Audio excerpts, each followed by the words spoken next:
I am. You probably already have had a lot of trainings for your companies. You know, over the years, I hear people say, oh, we had this training, but we have problems communicating.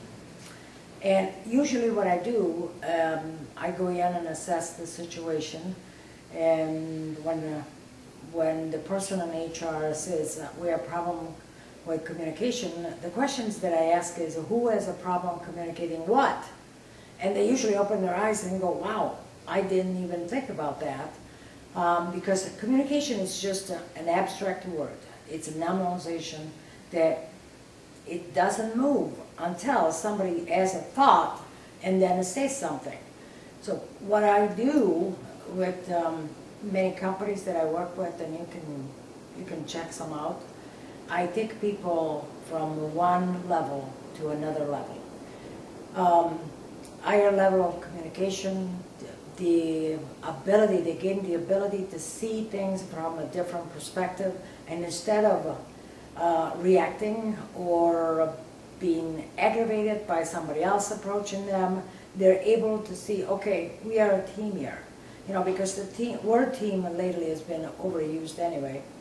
And a lot of these people that I have trained, they have said to me, you know, I can't even stand that word anymore, because a team doesn't mean the same thing to others that it does to me. Because it's just a word. Here's another communication team. It's a word until people feel the connection.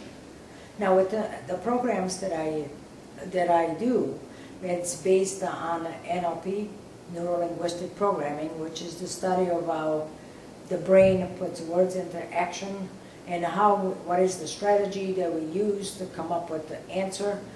What they say is, you know, through this program, not only I'm communicating better, I feel more connected with other people. I really feel that we are all going towards the same direction. Before it was, we gotta be a team, and they told us there had to be a team with that stern look.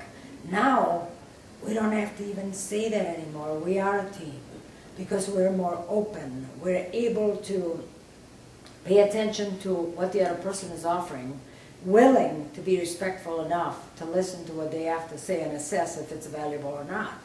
You know, and this is what really it takes to be a team. So what I teach for companies is communication programs, how to gain a rapport, team building, how to ask the right question, how to be able to read the people a little bit better and assess where they are at the moment. And maybe that day they're having a down day, but it doesn't mean that they aren't bad people. What if we step back and look at them and said, okay, I can see that you're having difficulty today. Thank God tomorrow is a new day. Thank God that things change. You know, so it's having better understanding for other people, isn't it? So a lot of people have enjoyed creating these changes, have become more open, have more motivated. They're producing a lot more. One time I was doing a training for a dental practice, and they had an issue with one of the employees. She happened to be the manager, but she was very good at what she did, a dental hygienist, but she was usually late. So the owner of the clinic would stand by the door every morning, and she would come in 2 to 5 minutes late, stand by the door, cross his arms, and say, "You're late." So he kept programming her to continue to be late, because when you say the word, "You're late," you probably have a flash in your mind of an image of being late. That's what was happening there. And so therefore she would get upset. She felt like put on the spot, and yet she continued to be late, and he continued to do the same behavior. So when I went there, I asked him, "Is this what you want?" He said, "No, absolutely not. I want her to be here on time." I said, "Why don't you say that?"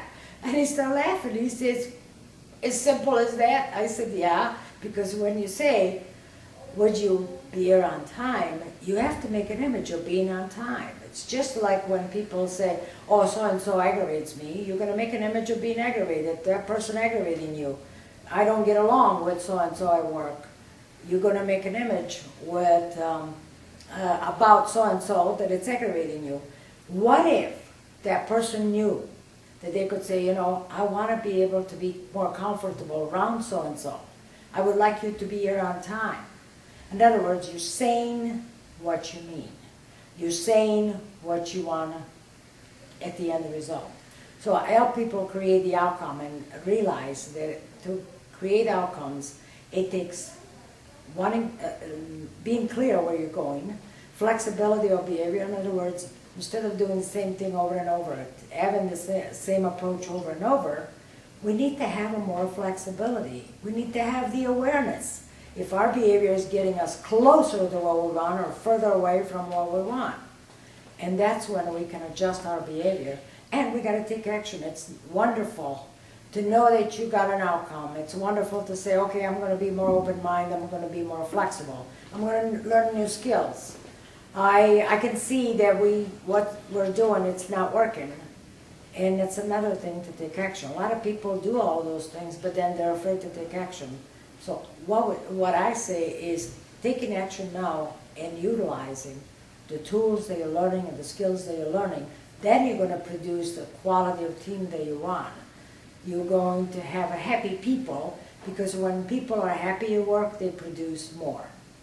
People that are resentful at work, they're usually watching over their shoulder, slacking off, not really producing, and watching over their shoulder. If somebody's coming, then they look busy.